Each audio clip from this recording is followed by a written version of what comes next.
বাংলাদেশ আবহাওয়া পূর্বাভাস ২ মে ২০২৬ অর্থাৎ আগামীকালকের আবহাওয়ার পূর্বাভাস। দেশজুড়ে আগামী ২ মে পর্যন্ত বৃষ্টি, বজ্রবৃষ্টি ও কালবৈশাখী ঝড়ের প্রবণতা অব্যাহত থাকতে পারে। বিশেষ করে ঢাকা, ময়মনসিংহ, সিলেট, চট্টগ্রাম, খুলনা ও বরিশাল বিভাগে মাঝারি থেকে ভারী বর্ষণের সম্ভাবনা রয়েছে। কোথাও কোথাও শিলাবৃষ্টি ও বজ্রপাতও হতে পারে।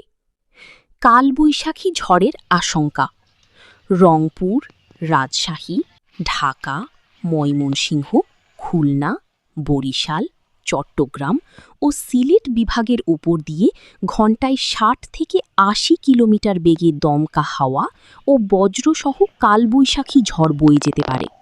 সন্ধ্যা ও রাতের দিকে ঝড়ের তীব্রতা বাড়ার সম্ভাবনা রয়েছে। বিভাগ ভিত্তিক পূর্বাভাস। ঢাকা বিভাগ বিক্ষিপ্ত বজ্রসহ বৃষ্টি ও দমকা হাওয়া হতে পারে। দুপুরের পর আকাশ মেঘলা থাকবে, কোথাও কোথাও মাঝারি ভারী বর্ষণ হতে পারে। চট্টগ্রাম বিভাগ ভারী বৃষ্টির প্রবণতা বেশি থাকবে। পাহাড়ি এলাকায় ভূমিধসের ঝুঁকি রয়েছে। সমুদ্র উপকূলে ঝড়ো হাওয়া বৃদ্ধি পেতে পারে। সিলেট বিভাগ মাঝারি থেকে অতি ভারী বৃষ্টি হতে পারে। বজ্রপাতের ঝুঁকি বেশি থাকবে। নিচু এলাকায় জলাবদ্ধতা দেখা দিতে পারে। রাজশাহী ও রংপুর বিভাগ বিকেলের পর বজ্রঝড় ও শিলাবৃষ্টির সম্ভাবনা রয়েছে। কিছু এলাকায় হঠাৎ কালবৈশাখী তাণ্ডব চালাতে পারে। খুলনা ও বরিশাল বিভাগ দমকা হাওয়া সহ বৃষ্টি অব্যাহত থাকতে পারে।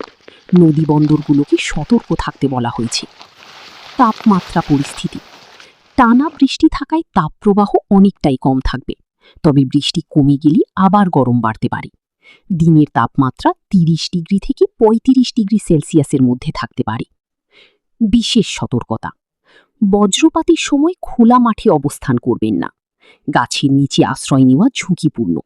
মাছ ধরার নৌকা ও ট্রলারকে উপকূলের কাছাকাছি থাকতে বলা হয়েছে।